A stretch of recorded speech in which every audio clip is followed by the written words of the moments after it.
Dumb Husky and his white cat Shizun. Chapter 195.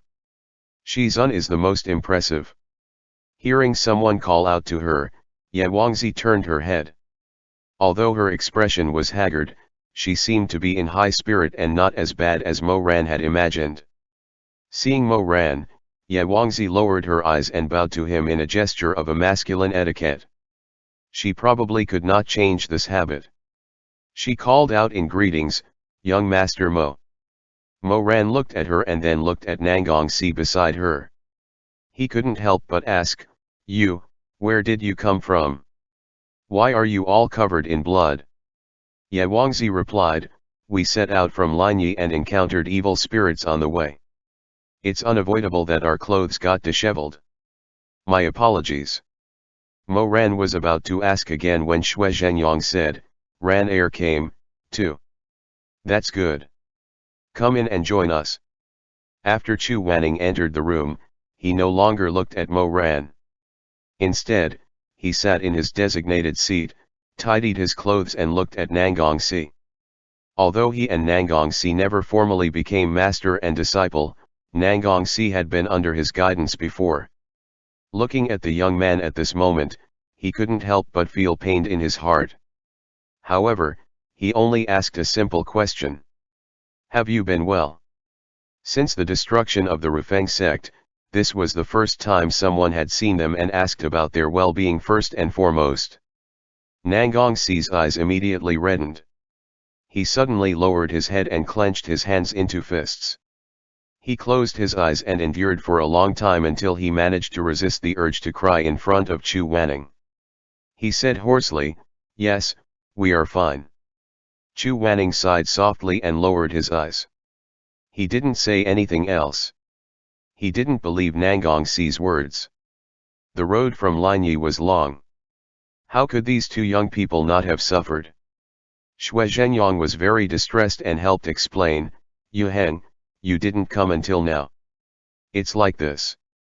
Young Master Nangong and Miss Ye found some clues and came specially to let us know. I heard. It's related to Su Xuanglin." N. Chu Wanning said, "Then let's sit and talk." Mo Ran went to bring chairs over, but Nangongsi and Yewangzi felt that they were reeking and filthy, so they were unwilling to sit down. Chu Wanning didn't force them. After a pause, he asked, "After we parted ways in Linyi, where did you go?" Nangongsi said, "Yewangzi and I were forced to take shelter in Mount Wei, which is separated by a river because of the tribulation fire." He paused for a moment before continuing, "The terrain of Mount Wei is desolate and not easy to access, so it's inconvenient to send messages. Yewangzi was also injured. So, after the fire was extinguished, we rested for a while before going back to the Rufeng sect." When he heard Nangongsi mention the sect, which was the first one he joined when he first entered the secular world, Chu Wanning's feelings became complicated with how so much things have changed now. After a while, he sighed and said, "That place should be barren now. Grand Master is right. It's true that not even an inch of grass has grown back. However, something has crawled out from the rubble." Chu Wanning looked up and asked, "What is it?" "We found these bugs." Nangongsi opened a blood-stained sack in front of him. It was half open and half concealed. It was filled with buzzing bugs. There were black spots on their green shells. There were 3 big spots and 2 small spots in total. The bugs' tails emitted a faint smell of blood. Most of the insects were still in the bag, as if they were afraid of the light. But a few of them had flown out and landed on the walls and pillars of the loyalty hall. They left streaks of blood wherever they crawled. Mo Ran recognized these worms. They were soul-devouring insects. This kind of insect only lived in the blood pools near Linyi's Rufeng sect. They were half-dead bugs that ate human flesh and souls to survive. Almost all the elders found these bugs extremely disgusting. Elder Lucan even covered his nose and mouth with a handkerchief. He couldn't stand the stench. "We found these soul-devouring insects in the ruins."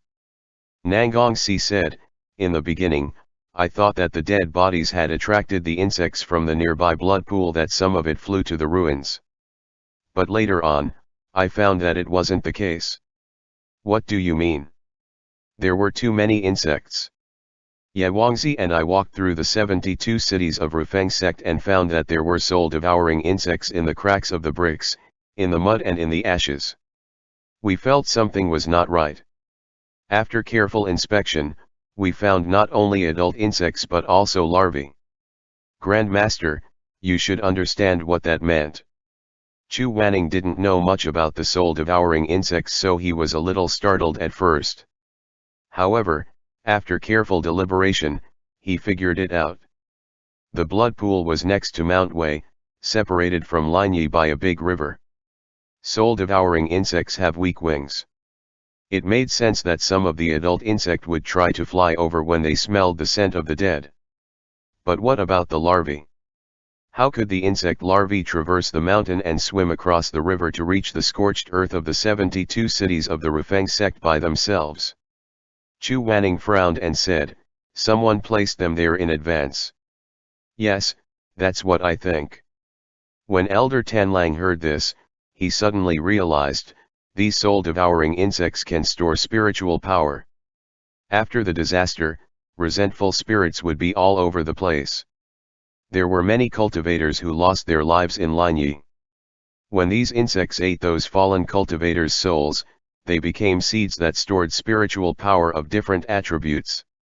With these tens of thousands of seeds, you can activate most of the arrays without using your own spiritual energy. Then who was the one who placed the insects there? Who could foresee the disaster in Linyi? Who needed that abundant external spiritual energy? No one answered these questions, as the answer was self-evident. There was only the instigator, Su Xuanglin. Or should he be called by his original name now, Nanggong Su? Xue Zhenyang said, so all this time we had been trying to use detection techniques to find traces of Su Xuanglin's spiritual energy which are not yielding results, since he wasn't using his own spiritual energy but that of the insects. Nanggong Si replied, yes, that seems to be what's happening. Xue Zhenyang muttered, well, detection technique can only detect people. It's true that it can't detect traces of beasts or demons. If Su Xuanglin was using this method, he could indeed hide his tracks for a long time. He then turned to Elder Tanlang and asked, can we find Su Xuanglin's whereabouts by tracking the insects? Elder Tanlang said, that's impossible. Soul-devouring insects could go to the netherworld. After they have eaten enough soul fragments, they'll go underground. They would be untraceable then. Hearing this, Xue Zhenyang suddenly thought of something and said, since they were going to the netherworld, why don't we ask Master Huizhui? He should know something about the ghost realm. Chu Wanning immediately said, there's no need to ask him. Why? It's useless to bother him about his. Chu Wanning said, he is someone who doesn't want to interfere in the mortal world. He won't help in this matter. Chu Wanning was once Master Huizhui's direct disciple. When he declared this with such certainty, no one can refute it. Although everyone was puzzled, they couldn't say anything. The hall instantly fell into silence. After a while, Xue Zhenyang muttered, then what should we do? Since Su Xuanglin can use the spirit energy of the soul-devouring insects to avoid detection, it's useless no matter how we investigate. Are we just going to let him do as he pleases? Chu Wanning suggested, how about we change the way we investigate this case? What do you mean? Sect leader, when Su Xuanglin left, he took 3 things with him. Do you remember what they were? Xue Zhenyang counted them one by one: Luo Fenghua's spirit core, Nanggong. He glanced at Nanggong Si and sighed inwardly, softening his voice, sect leader Nanggong and the holy weapon. Chu Wanning said, that's right. A person always has a reason for doing things. He was in a hurry to escape, but he still insisted on taking these 3 things with him. He definitely did not do that out of whim. Then in sect leader's opinion, why did Su Xuanglin took his brother away? Revenge. Then why did he take away the holy weapon? Xue Zhenyang thought for a while and said, he wants to open a heavenly rift with the ghost realm by using the 5 types of pure spiritual energy. He created the heavenly rift to obtain Luo Fenghua's spiritual core. Chu Wanning said, he didn't need to do that again. Then why did he do it? I think there's one possibility, Chu Wanning said, he wants to perform the forbidden rebirth technique. Xue Zhenyang was stunned for a moment then said, but the rebirth technique can be performed without using the 5 types of pure spiritual energy. Didn't Master Huizhui perform it before? Chu Wanning shook his head and replied, Huizhui himself said that there were different methods of the forbidden technique for rebirth and the one he performed was just one of them. When Elder Tanlang heard this, he sneered. Elder Yuheng, you have no evidence of this. How could have the audacity to make such speculations? How can you say that Su Xuanglin is doing all these things in order to perform the forbidden technique of rebirth? Chu Wanning said, it's because of the last thing he took away, Luo Fenghua's spiritual core. In the main hall, Chu Wanning's voice was steady and even. Many years ago, I once interrogated a young lady who died unjustly in Kaidi town. When she was young, she met a madman who was covered in blood. He forced her to eat oranges and said that her eyes looked like an old friend of his. That madman also left her the following words, there is a man in Linyi. At 20 years of age, his heart is already dead. Nangang Su was 20 years old when he was framed and accused of stealing a cultivation technique from his brother. He was then criticized and shunned by the cultivation world. His reputation has never recovered since then. During that year's Lingshan Sword Conference, he was high-spirited and proud. He felt that as long as he relied on his talent and lifetime of hard work, he would be able to obtain fairness and greatness and everything that he deserved. However, despite all his efforts, he only received a lifetime of infamy. With just a sharp blade in his hand and the ambition in his heart, he couldn't win against his brother's eloquent words and flattery.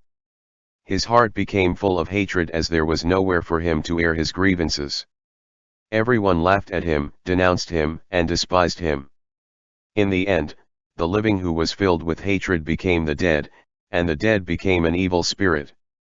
The evil spirit crawled out from the blood of the broken mountain and wanted to get the justice it was due from all the righteous people in the world. Needless to say, that this madman is Su Xuanglin. Then, who is his old friend that has the same eyes as Luo Xianxian? Not only do they look alike, they even have the same surname. Xue Zhenyang was stunned. So, you're saying it's Lu Fenghua? Chu Wanning said, it could only be Luo Fenghua. At the bottom of Jinqinj Lake, Su Xuanglin tried 2 forbidden techniques, the Zhenlong chess formation and rebirth. The Zhenlong chess formation was to manipulate others, but who was the rebirth technique for? He only took 2 people with him, sect leader Nangong's body and Luo Fenghua's spiritual core. It definitely can't be for sect leader Nangong. Xue Zhenyang muttered, but why did he want resurrect Luo Fenghua? Wasn't Luo Fenghua the one who framed him? You should know by now that things are not that simple. Chu Wanning said, it's true that it's hard to predict a person's mind and one shouldn't speak carelessly. However, I can't think of any other reason why he took Luo Fenghua's spiritual core other than to resurrect him. Everyone was silent. After thinking carefully, they all felt that Chu Wanning's analysis was indeed correct, but there was still no evidence that could back it up. In the end, these were only speculations. Only Su Xuanglin, who was currently hiding, had the correct answer to all of these. After the meeting, Mo Ran thought about the matter for a long time. That night, he went to the warm pavilion to find Xue Zhenyang. Xue Zhenyang was reading through ancient scrolls, looking for something related to the soul-devouring insects and hoping to find some clues that could help to track down Su Xuanglin's whereabouts. Uncle Ran Air? It's so late. Why aren't you sleeping? I can't sleep. I have something to ask Uncle. Xue Zhenyang raised his chin and motioned for him to sit down. Mo Ran didn't beat around the bush and asked directly, "Uncle, do you know what kind of person Luo Fenghua Su Suanglin's Shizun was?" "Luo Fenghua." Xue Zhenyang frowned and thought hard for a long time, then shook his head. "I have very little interaction with him when he was alive, so I don't have any specific that I could tell. However, he was known to be upright, resolute and fair. He was a man of few words but had a good temper.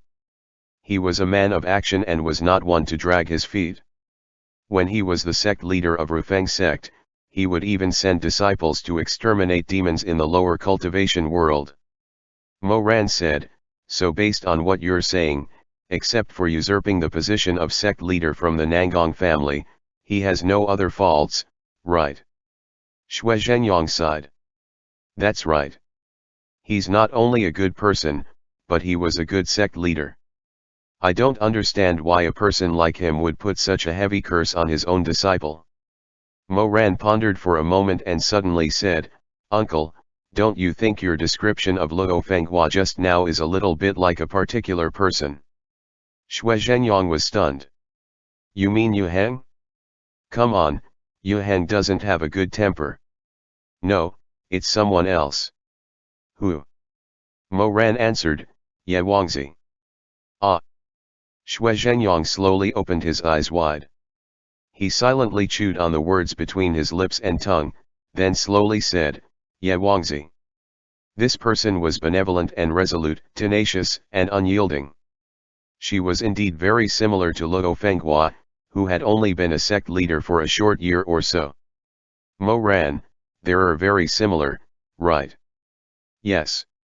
Xue Zhenyang was getting more and more surprised by this conjecture. Ye Wangzi and Luo Fenghua were of different genders, they were of different generation and their status in Rufeng sect were incomparable. Due to these facts, he had never thought to compare the two of them.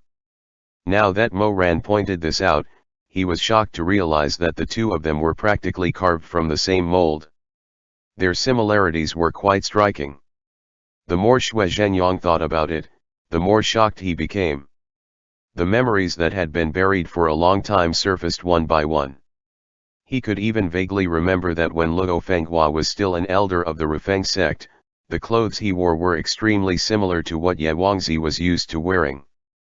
There was also the way the two of them walked and talked, the tone of their voice. Even the way they drew the bow. When he was young, he had also seen Luo Fenghua draw the bow. At that time, it was during the celebration of Nangong Liu's birthday. The Rufeng sect had also invited the two brothers of the Xue family. Xue Zhenyang remembered that in the midst of falling snow, Luo Fenghua held the bowstring tightly with only 3 fingers while his little finger pulled taut. Then the arrow whizzed through the air, cutting through the vast expanse of white snow. Afterwards, a snow demon rabbit 100 steps away fell to the ground. The surrounding people were praising his amazing archery skills, but Luo Fenghua just smiled gently.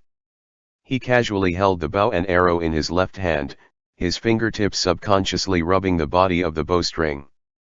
It was a set of movements which were as natural as the clouds and flowing water, carefree and unrestrained. An action that was quite distinct from others. Xue Zhenyang watched from the side and felt that it was breathtaking, so he remembered it in his heart. At this moment, he suddenly remembered that during the Heavenly Rift battle, Ye Wangzi and Nangongsi used the bow and arrow together. Nangongsi's arrows were swift and fierce, but Xue Zhenyang didn't have much of an impression of them. On the other hand, Ye Wangzi, after a round of flying feather arrows, would habitually hold the bow in his left arm and hold it in his right hand, his fingertips subconsciously rubbing the bowstring.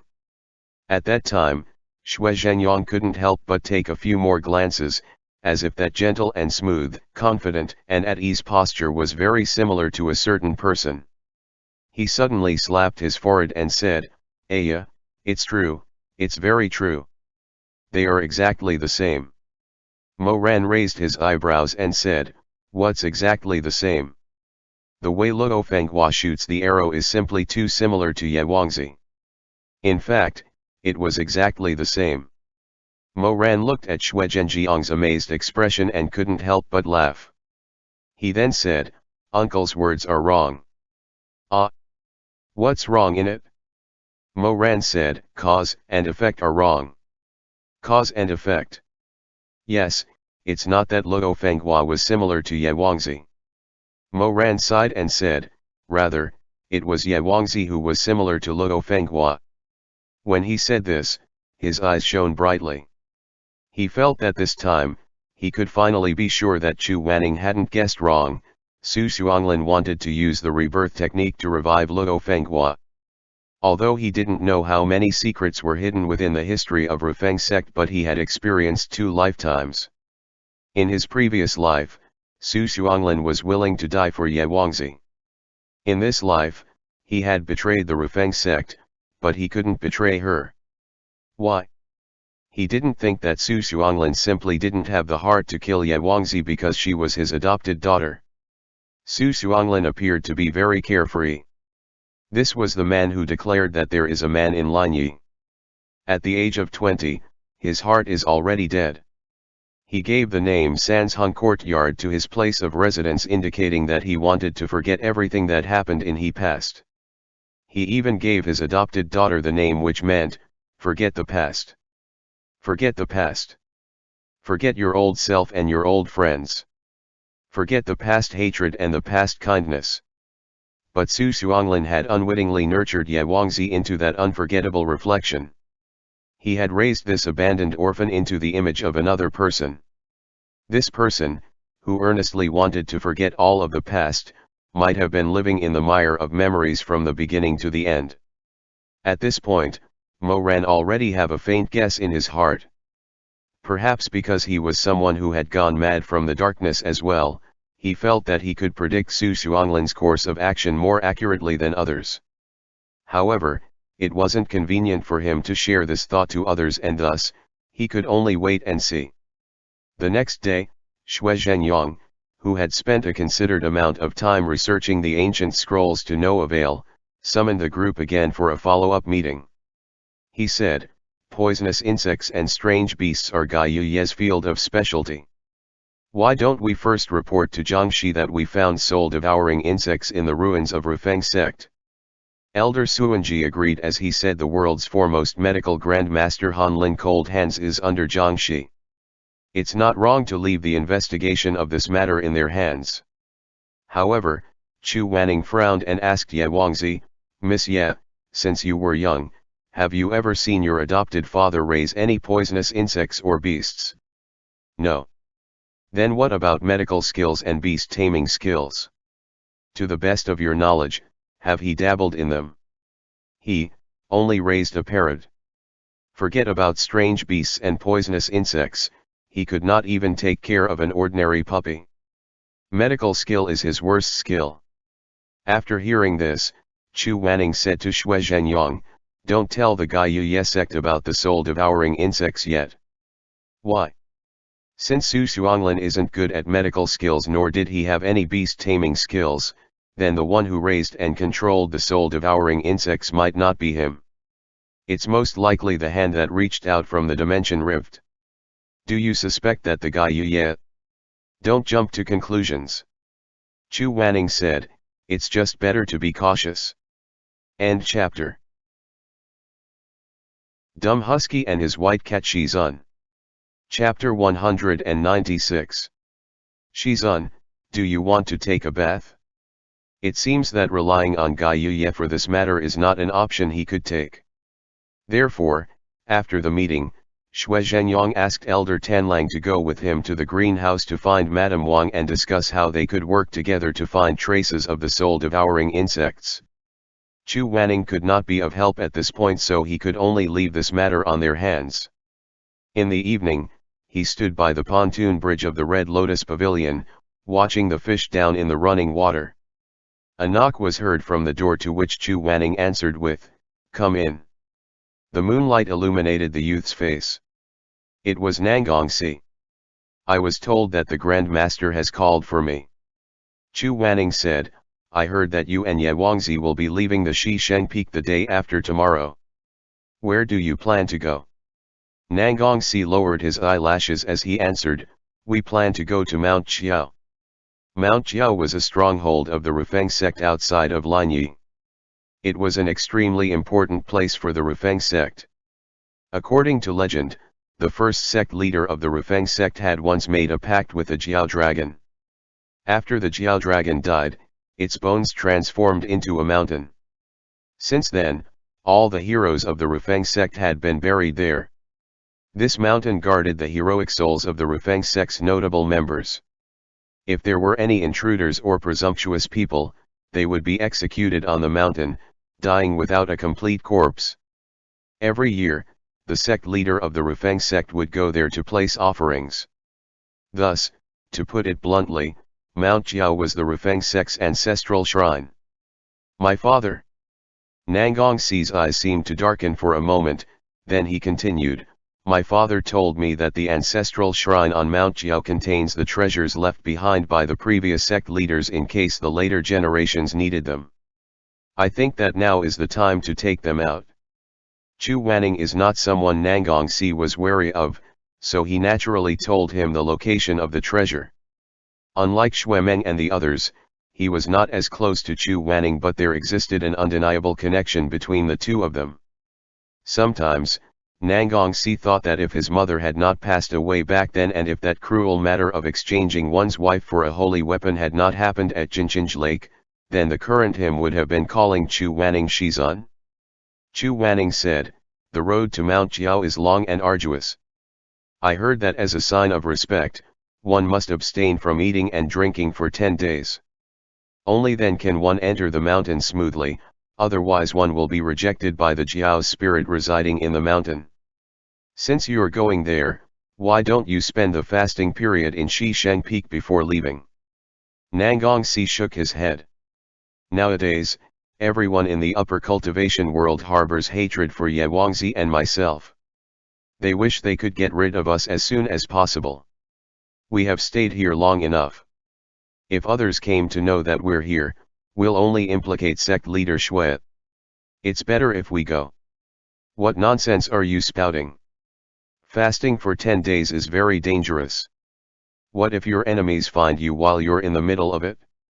Chu Wanning said, besides, sect leader Shui is kind-hearted and won't let the two of you leave just like that. Listen to me, don't go yet. Fatigue has indeed been plaguing Nangongxi, and he had been holding on tiredly for days. Now that he heard Chu Wanning say this, he couldn't help but feel bitter pain in his heart, as if his tears were on the verge of falling.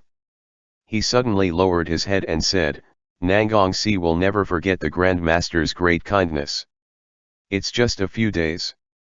What great kindness are you talking about? Chu Wanning said, also, there's actually another reason why I called you here. Please speak, Grand Master. Previously, I heard from Su Xuanglin that your spiritual core is unstable and that it was very easy for you to chi deviate. Go and ask Madame Wang to examine you. Nangongxi stared blankly for a moment, then smiled bitterly. This has been a problem of the Nangong family for generations. Before this, Father had already asked Gai Yu Ye's Hanlin Divine Hand to examine me, and he said that there was no way to suppress it and that it could only be allowed to develop. Even the great medical Grand Master could not do anything about it. How could Madame Wang have an idea on how to treat my condition? It's not that Hanlin Divine Hand can't treat you, it's more like he doesn't want to. Chu Wanning said, there are too many benefits to be gained from keeping another sect in debts. It's normal for him to hold back. As for Madame Wang, she has a deep understanding of how to suppress the spirit core. Perhaps she can help you. Nangongxi didn't understand. Why would she want to study this matter? It's just a coincidence. Don't ask too many questions. Just go to her. After Nangongxi thanked him again and again, he left the Red Lotus Pavilion. Chu Wanning looked in the direction he left to and couldn't help but sigh. He thought that Nangongxi was originally a high-spirited person. He was arrogant, proud, and loved to laugh when he was in a good mood. When he laughed, his eyes sparkled like the light of the morning sun. He wondered when he would see him like that again. Just as he was about to return to his room, there was a sudden knock on the door of the pavilion. Chu Wanning thought that Nangongsi had returned because he forgot something, and so he said, "Come in." The door opened, but the person outside wasn't Nangongsi, but Mo Ran. He was holding a wooden basin. He seemed to be a bit hesitant, as if he didn't want to appear too impulsive. He coughed lightly and said, "Shizun." Chu Wanning was slightly surprised. "Is something the matter?" "It's nothing. I just wanted to ask if you wanted to take a bath together." Chu Wanning almost choked upon hearing his words. His eyes widened, and after a while, he coughed lightly and asked, "Where are we going?" Mo Ran hesitated for a moment and then answered, "The Miaoan Springs." The Miaoan Springs was full of twists and turns, and it was difficult to tell which bend end with the other. If they found a secluded area, no matter what they did, it wouldn't be easy to be discovered. He didn't expect that Mo Ran would actually invite him to take a bath there. Chu Wanning was almost a bit scared. He thought that this person was really shameless. The shameless Mo Ran said, "Shuemeng just came back from taking a bath. He said that there weren't many people in the Miaoan Springs." As he spoke, his face became a bit red. He felt that his expression was too naked, so he added, "It's too cold now. I'm afraid that if Shizun bathes in the pavilion, he might catch a cold." Of course, it was impossible for him to catch a cold this way. If Chu Wanning wanted to, he could open a barrier to warm up the surroundings. Mo Ran definitely knew this. He knew, but he still invited Chu Wanning to take a bath at the Miaoan Springs. He clearly had other intentions, but he actually dared to say that he was afraid that he would catch a cold. He was too shameless. The shameless Mo Ran looked at him with his dark eyes. "Shizun, are you going?" Chu Wanning knew that if he nodded right now, he would clearly tell Mo Ran that he knew of his wolfish ambition, but he was willing to fall into his mouth. Fall into his mouth. Thinking of this, he suddenly remembered that rainy night at the inn. Mo Ran didn't hesitate to go down on him, giving him pleasure that he had never felt before. Those eyes that were warm and gentle, once again became passionate. The desire in them was magnified by the steamy mist. As they made contact with his own, his heart softened and melted. "Please come with me." "Are you a 5 years old?" That person with bad intentions smiled and said with a gentle voice, "Yes, it's getting dark and I'm scared of ghosts. I need Wanning Gaga to be with me. Only then will I dare to walk at night." Bah, so shameless. However, Chu Wanning still went with him.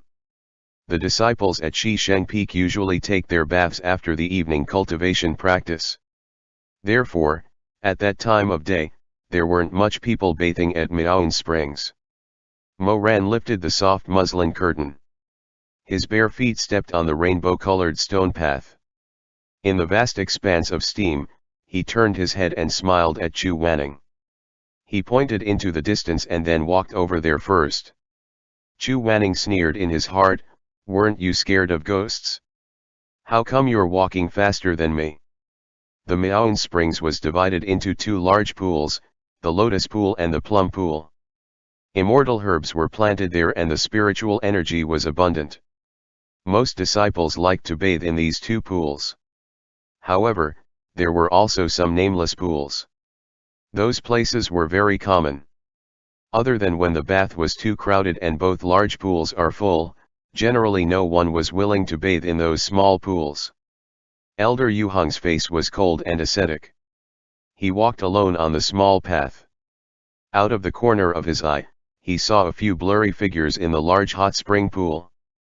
However, he couldn't see their facial features. He could only hear the voices of the disciples. They were all chatting and gossiping. When he got closer to the plum pool, the fog got even thicker. He couldn't even see his fingers in front of him. Suddenly, a large hand reached over and hugged him from behind. Chu Wanning's back was pressed against Mo Ran's hot and firm chest. Perhaps it was because they were too close and he was wearing too little that he could clearly feel the man's accumulated desire. Chu Wanning was shocked. He said, "What are you doing? Don't mess around." Mo Ran leaned close to his ear and said with a smile, "Wanning Gaga, don't walk further. There's a ghost in front." Chu Wanning hesitated, answering between the ghost is you and Gaga yourself. In the end, he scolded in a low voice, "Let go." Mo Ran didn't let go. Instead, he smiled gently and said, "It's so hard to let go. I can't do it." "Are you sick?" "Yes, I'm really sick." Mo Ran said in a low voice, "Look at me if you don't believe me." Chu Wanning was resolute and decisive. Although his ears were red, he said, "I won't look." Mo Ran smiled. His voice was a bit hoarse. "That's fine, too. We'll do as you say." Though the man's words were agreeable to hear, his hands were saying a completely different tone. His rough fingertips rubbed Chu Wanning's throat and slowly slid up. Then, he pinched his chin. "Don't mess around." In the fog, he couldn't see, but his other senses were keener than usual. Chu Wanning felt Mo Ran's face lower. His hot breath was buried in his neck. He couldn't help but tremble. "Wanning Gaga, why are you trembling? Are you afraid of ghosts, too?" "Don't call me that." Mo Ran smiled gently. He hugged him from behind and kissed his neck. He said respectfully, "This one will obey and will stop calling you that." Then, "Shizun, let this disciple help you bathe and change your clothes, all right?" That seemed to be worse. Chu Wanning couldn't take it anymore. The steam from the hot spring burned his body and mind. He felt very embarrassed for no reason. He even felt a bit humiliated. The corners of his eyes turned red. He suddenly said, "I won't bathe. I'm leaving." Mo Ran knew that he was thin-skinned, but he also felt that this person's retreating appearance before the battle was really cute and funny. He asked, "Shizun is like this now. How can you leave? What if you're seen by someone?" Chu Wanning said with a sullen face, "If someone see me then so be it. Being bitten by a dog is better than messing around with you." "Bitten by a dog? What's wrong?" Mo Ran smiled. Because of his burning desire, his eyes were dark and not as gentle as usual. He revealed a mouthful of white teeth and leaned close to Chu Wanning's ear. Chu Wanning originally thought that he was going to say some random shameless words again. Just as he was about to get angry, he heard the man softly and dangerously whisper in his ear, "Woof. What are you doing? Imitating the dog's bark. Doesn't it sound right?" Mo Ran was genuinely a little distressed. "I used to have a puppy with blue eyes and 3 fires. That's how it used to bark." Chu Wanning was speechless. "I've never heard of it. What's more, why are you imitating a dog for no reason?" Mo Ran smiled again. "What do you think?" Chu Wanning didn't react. Mo Ran kissed the back of his ear and licked his neck while saying in a low voice, "You've already asked for it." It was Shizun who said that he'd rather be bitten by a dog. Chu Wanning froze for a moment as his blood boiled with a bang. And that person just had to add, "Can I bite you now, Shizun?" Without waiting for him to answer, a heady and urgent kiss pressed down on him. Mo Ran originally intended to stop after a light taste, but he didn't expect that this was like drinking poison to quench his thirst. Chu Wanning was his poison, which could destroy his reason and evoke his burning desire. A light taste turned into a fervent desire to continue, and that desire to continue turned into an inability to stop. The inability to stop turned into a breath that gradually heated up. When their lips parted, Chu Wanning's phoenix eyes were somewhat out of focus, but he still managed to remember what it was they were there for. "I came here to take a bath." "Let's take a bath first," Mo Ran softly responded. It sounded like an N, but also sounded like in a sexy and hoarse voice. Hearing it at such a close distance, Chu Wanning was still trying to hold on, felt as if his spine had been struck by lightning. His eyes were burning hot. His wrist landed into Mo Ran's palm and that person took him deep into the hot pool. The sound of the waterfall hid their rapid breathing. Chu Wanning couldn't take it anymore. When Mo Ran hugged him and was about to kiss him again, he raised his hand with difficulty and covered Mo Ran's lips to stop him. He then whispered, "Are you sure there is no one round?" "There's no one who could see at all." Mo Ran's voice was low and boiling as he answered. It was even hotter than the spring water around, making his stomach burned even more. "Shizun, feel me. Am I really sick? Why is it so hot? So hard." Chu Wanning's face flushed red. It was really embarrassing. That ferocious shaft almost made his head exploded, his brain was almost numb. He wanted to withdraw his hand but Mo Ran's grip was too strong and he couldn't break free. It was as if it was going to burst in his palm. The young man's breathing was so rapid, so hot, so passionate that it was almost cute. The mist around them was so thick that nothing could be seen clearly. Only that pair of handsome face was clear. His dark eyes were moist because of lust, it was smoldering hot. The jut in Mo Ran's throat moved. He stared at Chu Wanning's face and whispered, "Shizun, help me." Then, once again, he kissed Chu Wanning's slightly opened lips. Lust was like a flame that was poured into boiling oil that water couldn't extinguish it. The heat waves surged and 10,000 trees was burned to ashes. Under the kiss, their lips and tongues intertwined. Their tongues drilled in to absorb each other's breath, but it was like scratching an itch through a boot. They only felt that it wasn't enough and wanted more. Mo Ran brought Chu Wanning to the depths of the hot spring. The spring water was up to his waist. He pressed Chu Wanning against the slippery rock wall and while passionately kissing him, he tore off the thin bathing robe on Chu Wanning's body. He didn't take it off earlier because he was in too much of a hurry to get into the water. The rapid water splashed on the rock, creating a curtain of waterfall. Their ears were filled with the sound of the waterfall which made them deaf to anything else. Chu Wanning was pressed against the rock wall and kissed. His clothes were pulled down to his elbows which effectively tied his arms behind his back. "You don't." But the shame and stimulation of being tied up made him even more sensitive. He gasped for breath, his chest heaving against Mo Ran's. Suddenly, the light red color on his chest was licked by his disciple's rough tongue. He knitted his eyebrows and his usually solemn face gradually became confused because of lust. His internal struggle between indulgence and rationality was driving him mad. "Gently, gently." His throat was hoarse. Chu Wanning couldn't help but raise his head. His phoenix eyes were slightly closed and he couldn't bear it anymore. The mist became thicker, covering everything. Chu Wanning was flipped over. He could feel Mo Ran's thick legs pressing against his own. His face was pressed against the cool rock wall, which made the heat below even more astonishing. He slightly closed his phoenix eyes.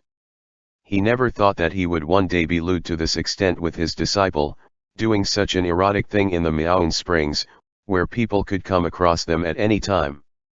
Shame, bewilderment, desire, and excitement caused his gaze to become unfocused. Suddenly, a thick, hot and lively throbbing thing was pressed between his legs, rubbing between his butt cheeks. He wasn't expecting it, making him gasp involuntarily, "Ah!" The man behind him paused, and then seemed to be stimulated by his heavy breathing. His large hand wrapped around his waist as he forcefully pushed against him underwater. Although he didn't go in and only moved between his legs, Mo Ran felt extremely aroused. The person below him was Chu Wanning and this was the most powerful aphrodisiac for him. He laid on top of him and from the surface of the water, it seemed like he was only stirring up a splash. But under the hot spring, his cock was thick and long. It rubbed hard against the inner wall of Chu Wanning's thighs. Several times, it rubbed against that secret place of warmth.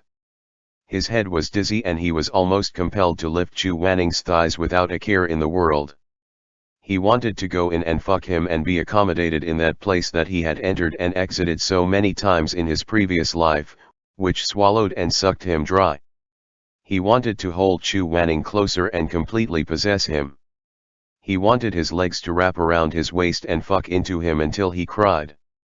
Wanning. His throat was moist and hoarse, and it was full of sparks.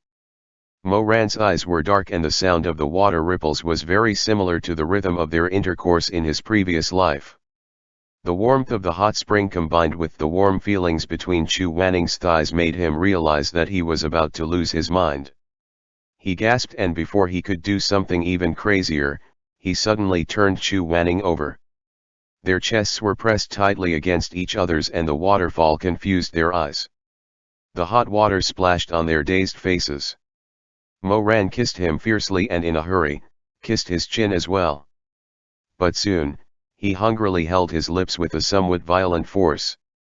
His other hand reached down and grabbed Chu Wanning's cock, which had also swelled to the point of pain, and pressed it against his own. Chu Wanning didn't think that he could do this. This kind of direct friction between their cocks made him close his eyes, raise his neck and lightly moan, "Mo. Moran." He only had time to vaguely call out his name, and the rest of his voice was sealed between Moran's lips and mouth. Moran hurriedly rubbed their cocks together, his large hands jerking them both. He tightly hugged his Shizun and felt Chu Wanning slightly tremble in his arms. His trembling made him feel pity and adoration. It was driving him crazy with passion. When the kiss ended, a strand of wet and sticky fluid connected their lips. Chu Wanning subconsciously opened his eyes and looked at where their cocks were being jerked together, rubbing against each other. With that one single glance, his scalp went numb. It was the first time he saw Moran's cock so clearly. It was really a blade of flesh and blood, thick and full, and looked menacing.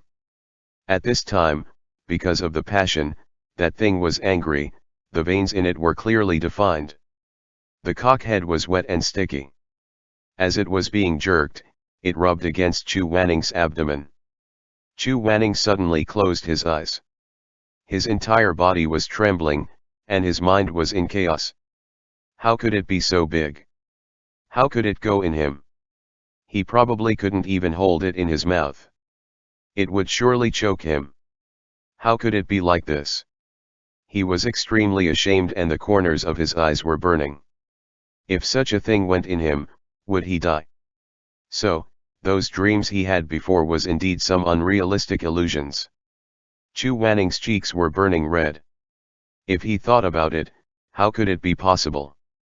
How could he kneel on the bed and endure such an intense invasion? How could his body accept such monstrous cock and even shamelessly gasp and moan, like a beast in heat begging for more and more of it intensely? How could he feel good with that thing invading his body? How could it go in and out of his body? How could it be possible? The more he thought about it, the more he felt that it was inconceivable. He felt extremely humiliated and wronged. He even felt a sense of self-contempt, but fortunately, Moran didn't give him too much time to think about it. Moran's big hand held himself as well as Chu Wanning's cock and skillfully played with him. The desire gradually increased, and the veins on his neck protruded and trembled because of the pleasure. Chu Wanning couldn't take it anymore, and almost let out a sound. "Don't shout. The mist here is thick so people can't see but they can hear." As he said this, Moran's other hand covered Chu Wanning's mouth and nose.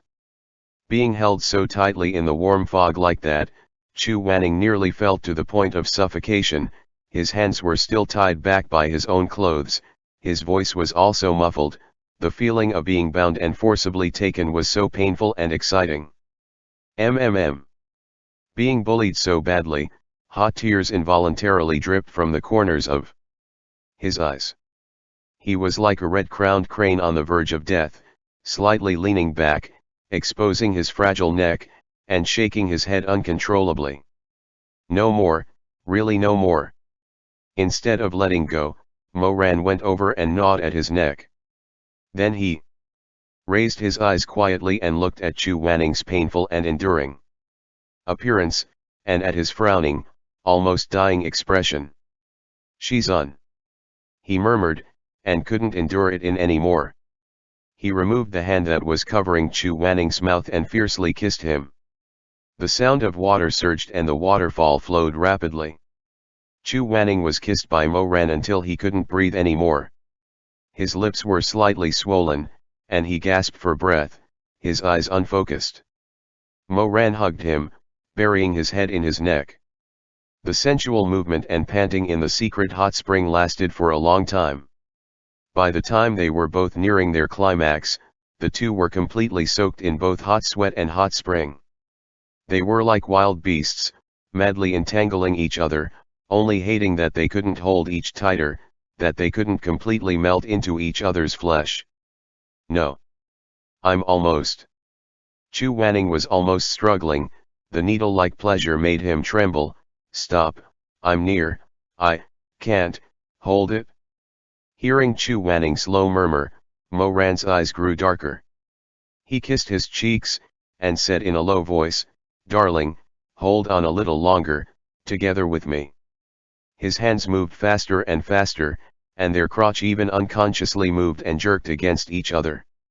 Gradually, the two people had no other thoughts to spare anyone else save for the person in front of them, their love and their desire. Ah! Ah! Their release was too pleasurable. Perhaps it was because of added stimulation of doing it at Meow Springs that everything became much more intense. Unable to bear it to the point of total distraction, when Chu Wanning cummed, he forgot to lower his voice as he moaned passionately. The two men gasped, rough and affectionate, filthy and pure, looking at each other face as they both climax at the same time. They kissed again, long, hard, and lingering kisses. "You cummed a lot," Mo Ran murmured, his voice thick. His hands were full of their cum. His eyes darkened and he moved closer, intimately wiping it on Chu Wanning's abdomen, following the tight and well-proportioned middle all the way up to his chest. Chu Wanning had been quivering in Mo Ran's arms, trembling because of the pleasure and stimulation which he couldn't control. Mo Ran hugged him, caressed him, and whispered in his ear, "Are you all right? Next time. If you're ready." Mo Ran kissed him, their sweaty skin sticking together. "Let's do it for real, all right." Although he was already prepared for it, when he heard these words coming from his mouth and in addition to the terrifying angry member that he saw with his own eyes, Chu Wanning couldn't help but feel his back go numb, and his whole body tensed up. Mo Ran felt how his body quivered and kissed him even more gently. "I won't let you feel any pain. I'll only make you feel good." The passion hadn't subsided yet as they rubbed their temples against each other under the cover of the waterfall. Mo Ran's voice was full of love and lust as he said in a low voice, "You'll like it really. At the beginning it might hurt a little, but I will control it and I will let you set the pace." Chu Wanning only felt ashamed, and wanted to run away, but his legs felt soft and numb. "Don't say any more." Mo Ran probably understood that he wasn't really against it and therefore didn't listen to him. With his moist lips still touching his earlobes, he seductively continued, "I'll do it well. Shizun, if you're afraid of pain, we use ointment. I'll go buy it. Believe me, once you get used to it, you'll feel really, really good. I've seen how you look when we're fucked until you lost your soul in the previous life. But at that time, it was because of hatred, it was meant to be a punishment. In this life, I only want you to hold me, to be one with you, in body and in spirit, never to be separated again. I want you to like me. I want you to feel good.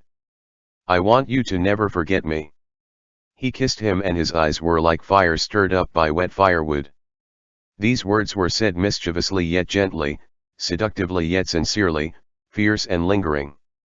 The first half of the sentence was respectful, but the second half was downright filthy. "My good Shizun, can you please let me fuck you for real?" End chapter.